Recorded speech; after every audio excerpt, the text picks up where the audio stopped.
Welcome back to LSU Live at the Voice of College Football Network. I'm your host, Lewis Johnson, and we got another big show. We got a lot of news. LSU is now into its third week of fall camp, and we got a lot going on. You got some fake news, you got some real news, and we'll jump right into it, starting with injuries and availability news. Biggest injury news is Garrett Nussmeier. Of course, the internet decided last week randomly that he tore his ACL when he had to leave practice. Fortunately, it was not a torn ACL. Brian Kelly came out the next day, said it was tendonitis, and who knows if that's all it is. But what we do know is it's not a torn ACL. In fact, Nussmeier was back at practice today. He's back at practice before today. I'm still wearing a sleeve, but he looked very sharp today, and he didn't hesitate to scramble. Still sharp throwing the ball. So that's what you want to see out of your starting QB.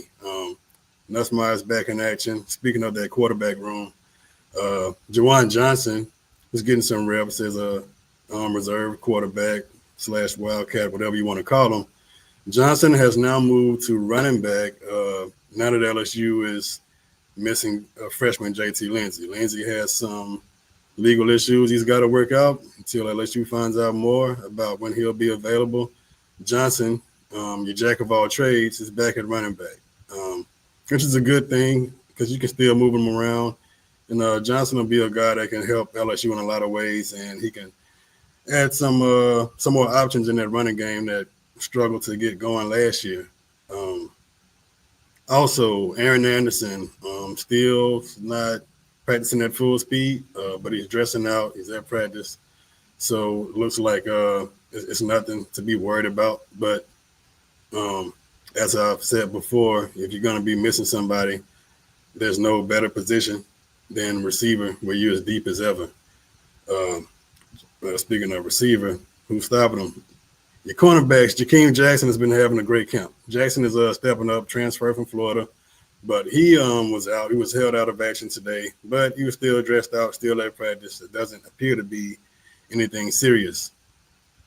So before we get too far into camp notes, I want to say, as a fan, you can't get too wrapped up in these camp developments. You'll drive yourself crazy. If one side of the ball looks good, then the other side looks bad. So you kind of got to take the good with the bad, balance it out, and draw your own conclusions.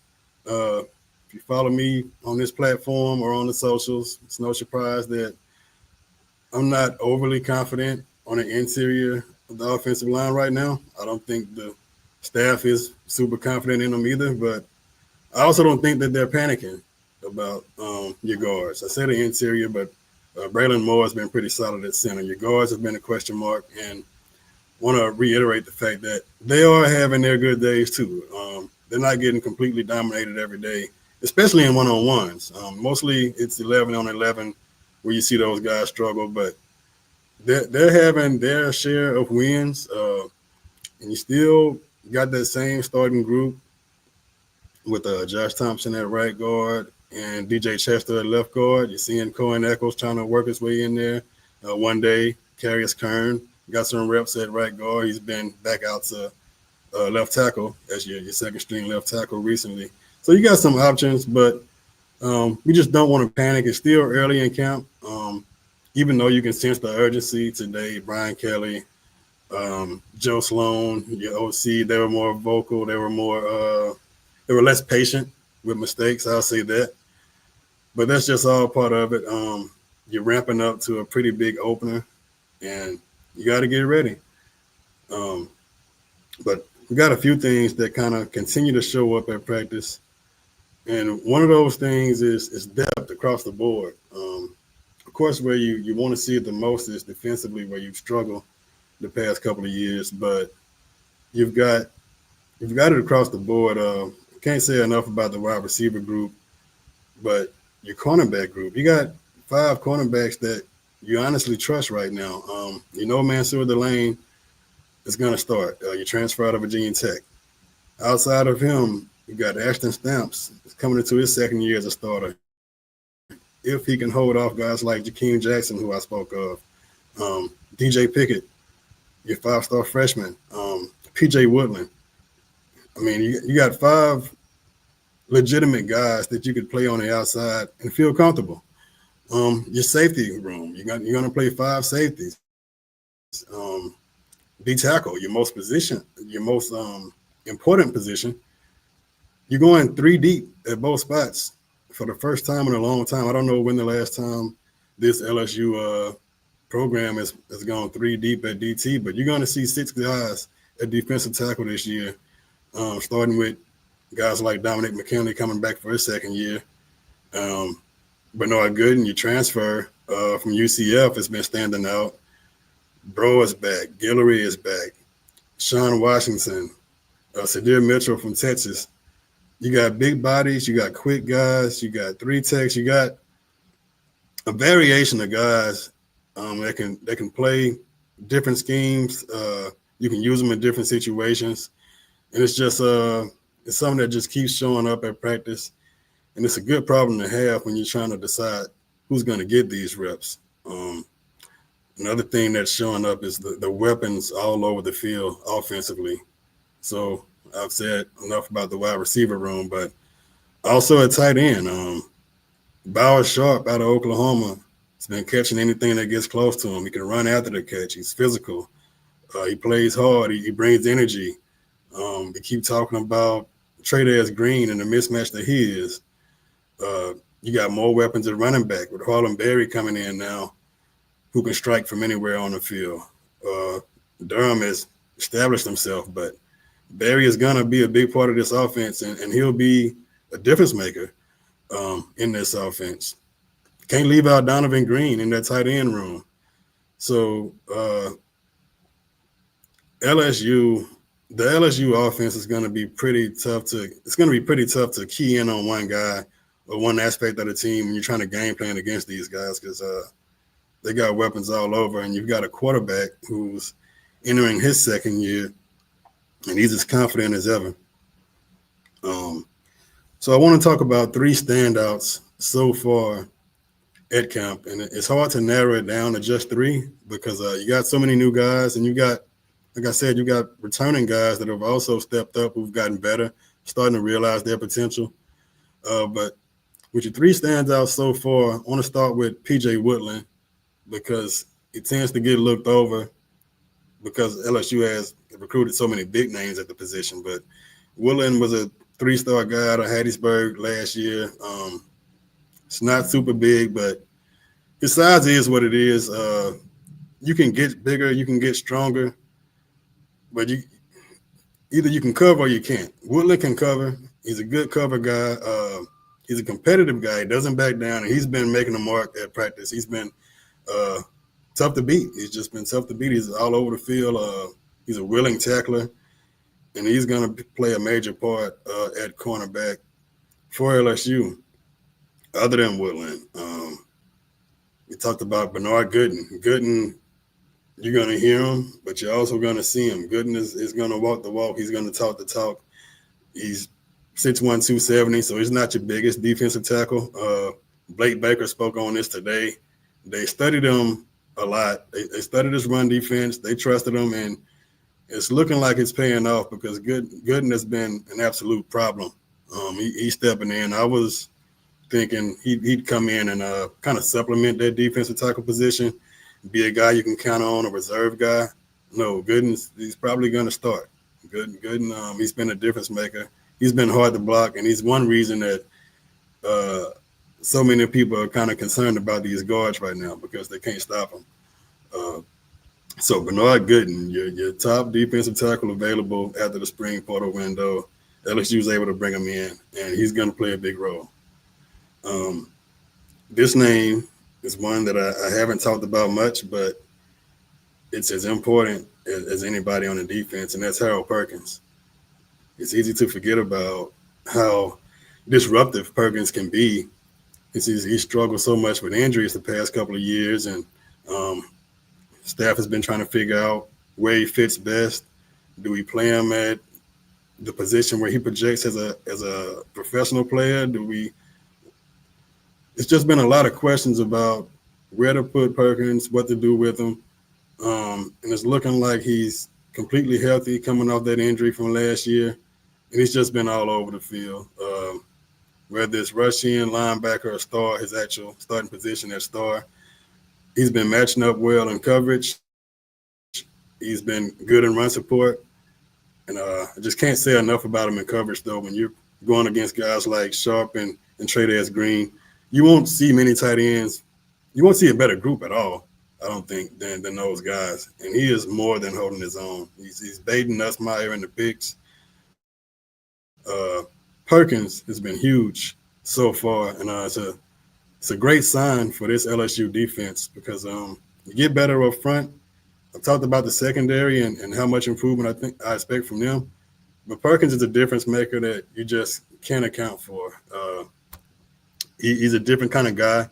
You can't block him, and when you don't know where he's going to play, it's hard to game plan against him.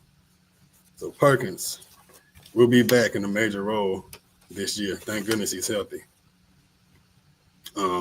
Like I said, it's going to be tough to narrow down just 3 standouts. So I got more guys I kind of put in my honorable mention of standouts, starting with Caden Durham. Even without the talk about the offensive line and their struggles, Durham has been just not constantly, but consistently making plays.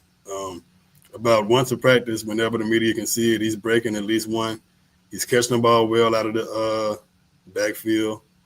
So Durham is going to be a year older too, and you take for granted what he did as a true freshman last year, but it's not really that common, especially in this league. You know, you can come in and establish a role, but he came in, he took over the job. He was the leading running back for LSU, and what he got, the yards he got, the production he got was without a lot of help from his O-line. So I'm expecting big things from Durham, and I'm expecting him to take a lot of pressure off of Garrett Nussmeier. I think there was just too much in Nussmeier's hands last year. You were asking too much of him. You're asking too much of any quarterback to drop back and throw 40 times a game. You kind of setting your offense up for failure when 3rd and goal from the 3-yard line is an obvious passing situation.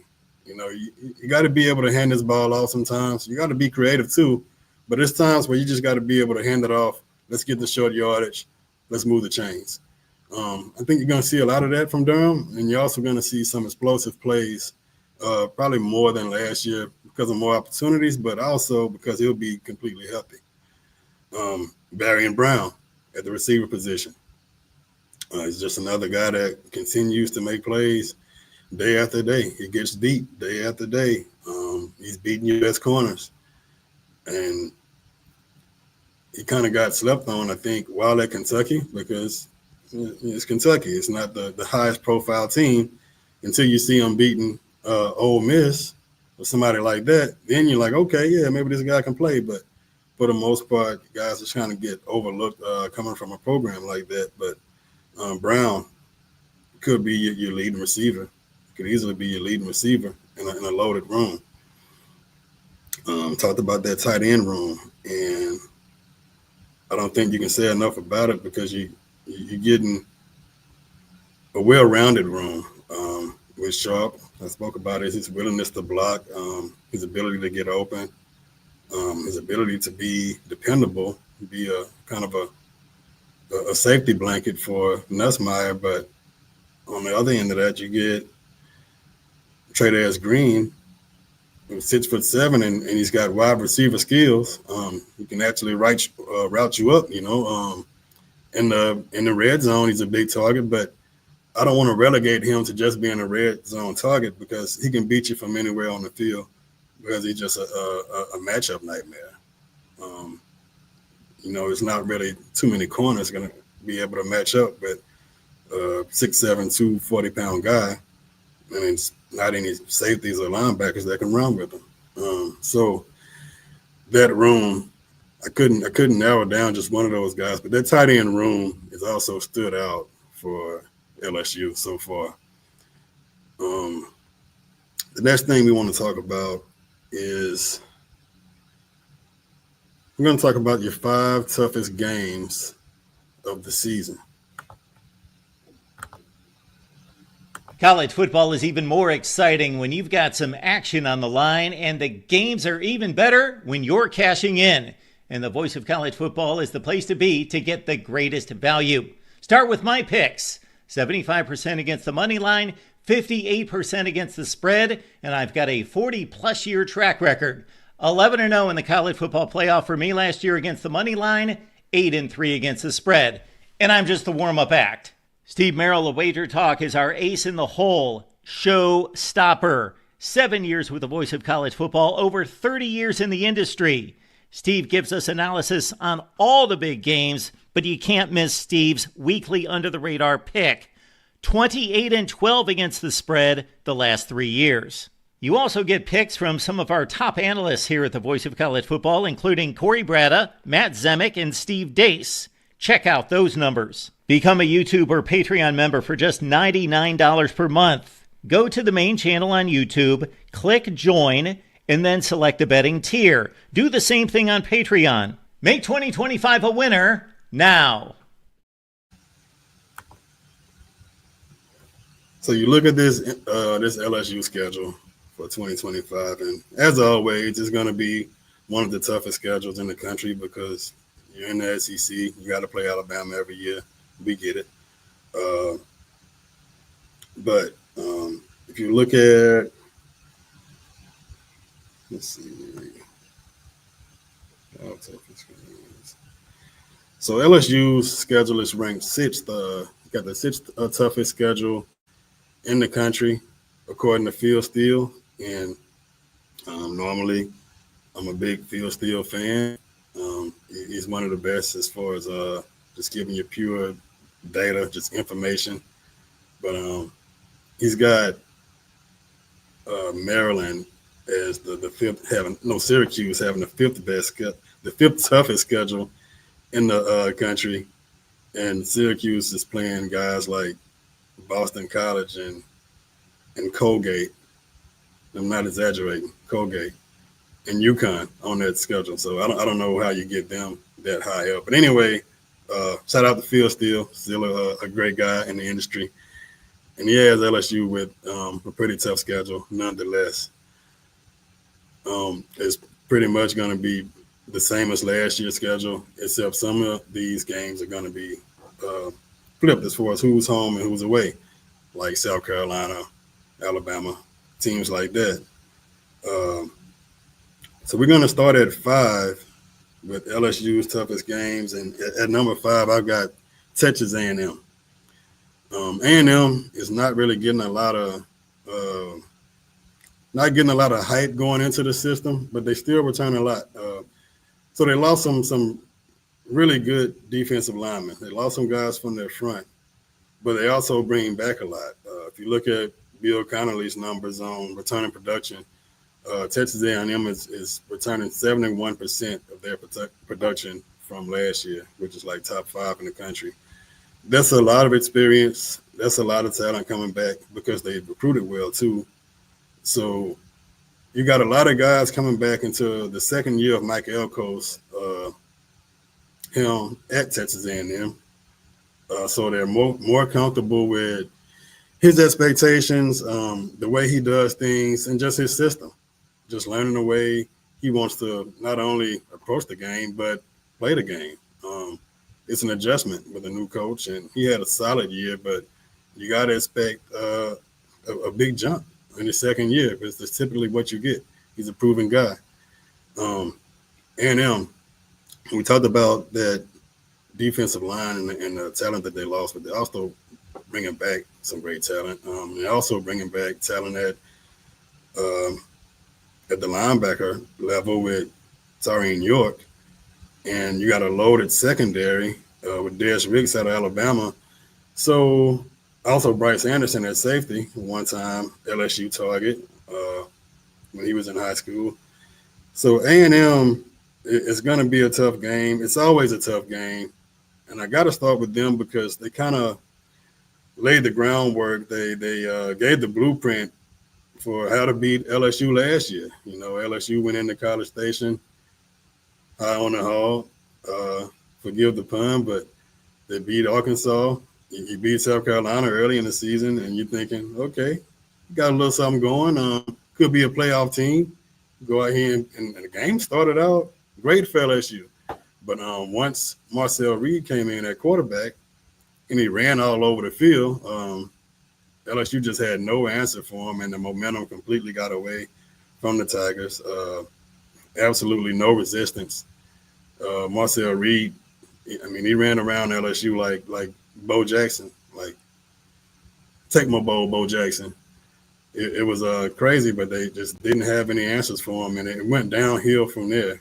Uh, so that's where you first started to see the wheels kind of squeak for LSU before they completely fell off, losing two more in a row after A&M. A&M was at that 5 spot for LSU as far as toughest games, but the good news is you do get them at home.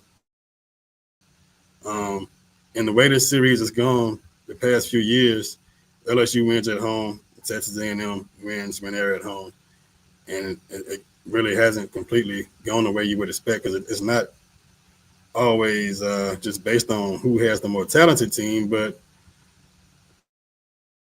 who was at home. That's the way it's gone. LSU is at home. Obviously, nothing is guaranteed by them being at home, but it helps.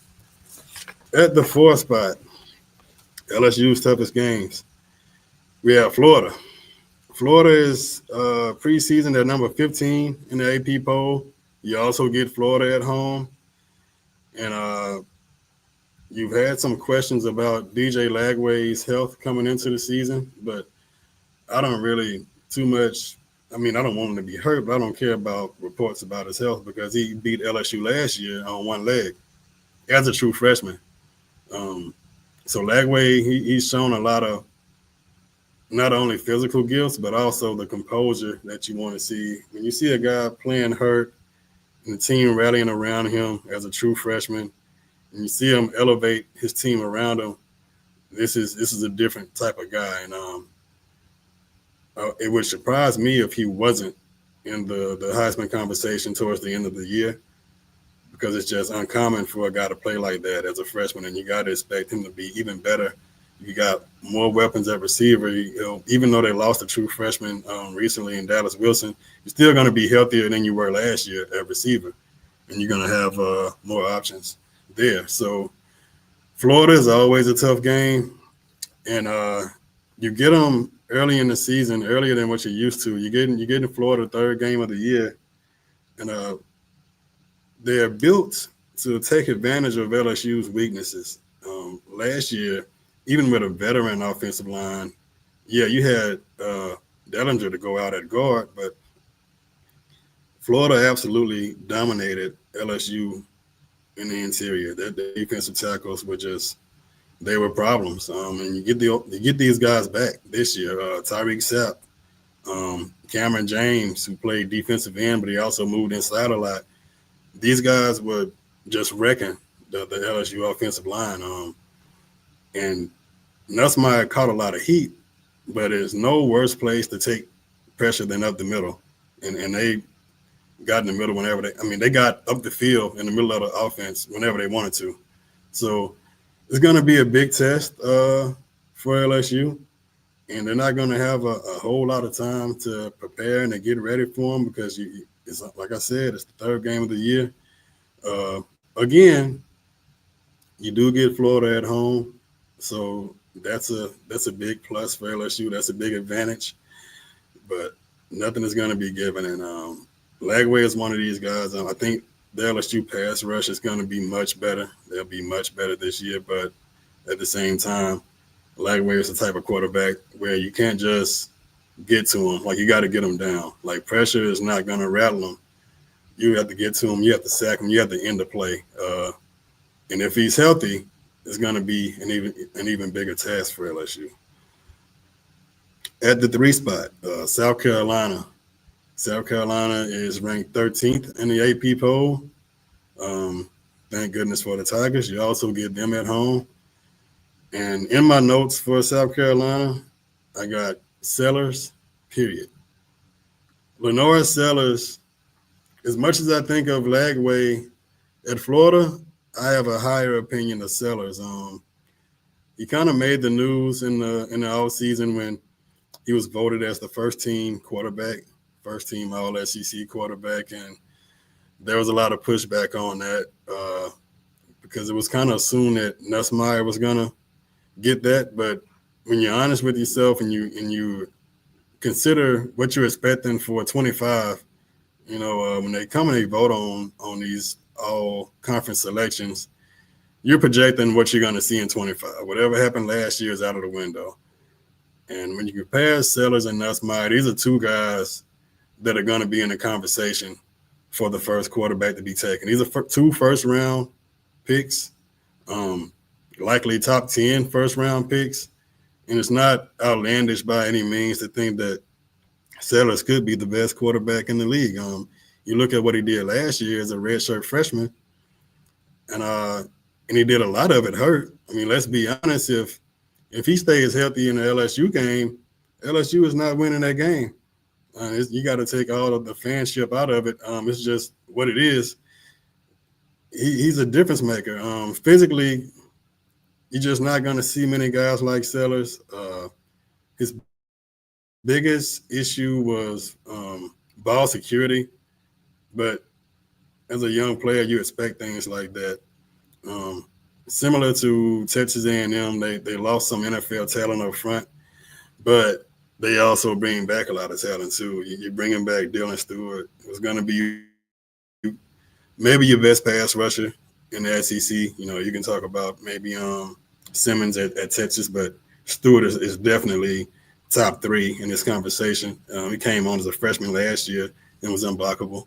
So you bring him back. That secondary is still very talented. You got Jalen Kilgore, who'll play a little nickel, he'll play a little safety.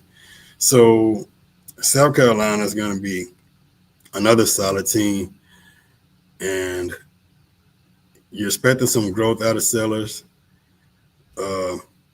Once again, LSU is really catching a break by getting some of your better teams and your better quarterbacks. You're getting them at home.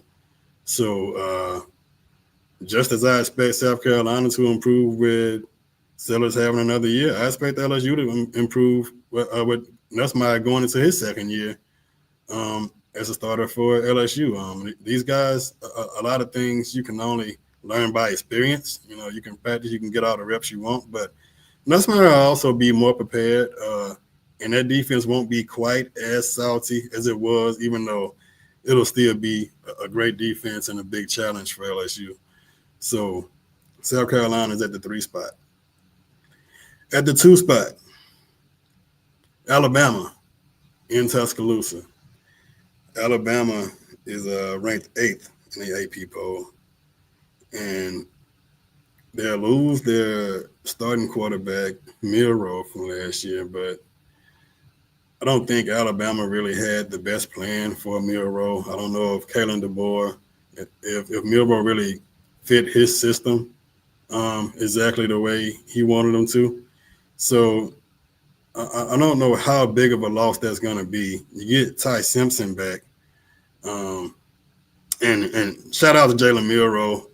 Thank goodness, for LSU fans that he's gone. Shout out Milroe and the Lank Nation. Let a naysayer know that Milroe is gone, and that's a good thing for LSU because you don't have to face that running quarterback. But what are you going to get with Simpson? Is Simpson better equipped to run Kalen DeBoer offense? We're going to find out. And he's got some great weapons to do it. In my top 5 returning SEC receivers on lastwordonsports.com. Check me out, Last Word on Sports. Anyway, I've got 2 Alabama guys in my top 5. And, of course, Ryan Williams is the best returning receiver in the conference. So Alabama is not going anywhere. Yeah, they lost some talent, but they'll bring back a lot.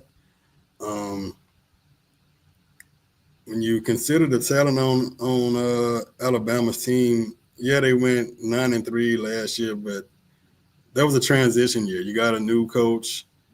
Like I said about Elko at A&M, there's a lot that goes into that. It's not just, I got a talented team, we'll pick up where we left off. No, everybody has to figure out how everybody operates, expectations, the way you do things, scheme. Do the players that you have fit what you want to do? How do you make it fit? And just by pure talent, your blue chip ratio, which is how many, you pretty much your blue chip ratio is you want to have more 4 and 5 star guys than you have 2 and 3 star guys. Alabama has a blue chip ratio of 89%, which is tied for tops in the country with Ohio State. 89% of that roster is 4 and 5 star guys. That's saying a lot. If you're just curious about LSU is seventh, so that's competitive. That's good enough to get you in these conversations of postseason football, of playoff football. But 89% is elite, and it just says a lot about how much they're bringing back.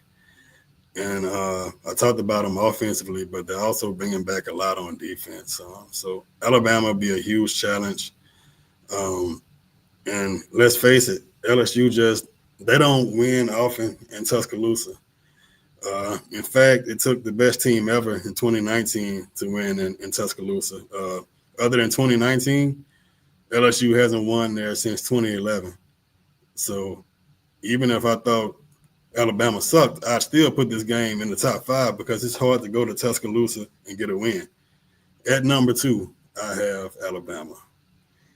Number 1, LSU's biggest challenge and toughest game of the season. And they're number 1 for more reasons than one. Some of it is because of what they are as a team, and some of it is because of LSU's recent history. But it's Clemson. Clemson, first game of the year. You're going at Clemson, at Dabo Swinney, at the other Death Valley. And Clemson is ranked number 4. They're ranked 4th in the AP poll. Very veteran team. First rounders all over the place. Starting at quarterback, you got Cade Klubnik, who will also be in that conversation with Nussmeier, with Lenore Sellers, as far as the top quarterback or the first quarterback to come off the board in that spring. But Klubnik is very impressive. He's not like huge. He's probably around 6'1", 6'2" at the most, but he can make all the throws. He's got complete command of the offense. He can run. He can take a lick. He's tough. But one of the biggest traits for me for a quarterback is remaining calm and composed. And you can't rattle him. You cannot rattle Cade Klubnik. Kind of like I said about Lagway, you got to sack him. Like, just bringing pressure isn't enough. He'll take the pressure. He'll take the hit. And he'll make an accurate pass. So Klubnik is going to be a problem, but he's not alone. Clemson is loaded, and I'll get more into this as we get closer to the season, and we'll do a full preview of LSU against Clemson. But I can tell you now, you got 3 NFL guys at receiver. 2 of them are young, and Brian Wesco and TJ Moore. They'll come into their sophomore year. They made their marks last year as true freshmen. So Clemson has size at the receiver position. They have shifty guys, and they got the big body that can get down the field in Wesco. Offensive line is a veteran group. They'll lose their starting running back. If you can come up with a question for this Clemson team, is running back, and it's a important position, but it's not what it used to be in the Herschel Walker days, the Bo Jackson days. You can get by, and when you recruit at a rate that Clemson does, you will have a serviceable running back at that position. But Clemson just brings a lot, and it's another matchup nightmare similar to Florida, except they're more talented than Florida up front. You got 2 guys in Peter Woods and TJ Parker, who are projected not only first-round picks, but top 10 picks. These guys are expected to go in the top 10 in the 26th draft. So they're absolutely loaded, and at a position where LSU is vulnerable at D tackle, or that D line position. LSU has a lot to get ready for, and they have to do it quick. And we can't ignore what we've seen in the last few years. I'll give Brian Kelly some grace.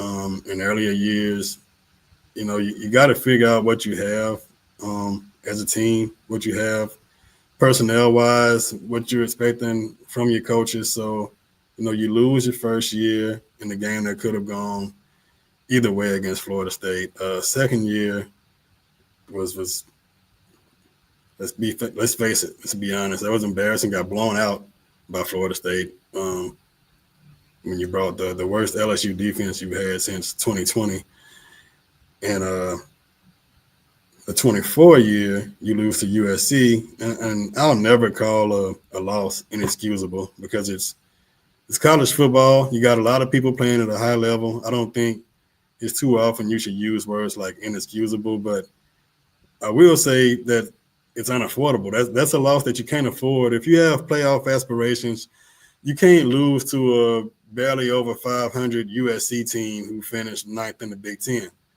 So this is going to be a big year for LSU, a big game. And Clemson is also, it's going to be a big year for them. They'll have their most complete team that they've had in years.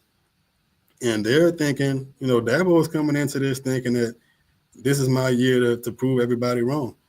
I'm going to come back. I'm going to win it again. I've got everything in place, defensively, offensively, and I'm going to win another championship doing it my way. And everybody that jumped the gun and said that I need to get with the times, I need to get in the portal, I need to do this, well, I won and I did it my way. So you got a lot of pressure on both sides. There's going to be more pressure on LSU because LSU will have a tougher schedule moving forward after that game. So I talk about all the talent on that Clemson roster, but they are beatable. You do have some question marks. Even with all the first rounders, Clemson was only 69th in total defense last year. So how? Playing in the ACC with first rounders all over the place, not only at your defensive line, at linebacker, in your secondary, you got Avion Terrell. He'll be a first rounder. So how are you 69th in total defense?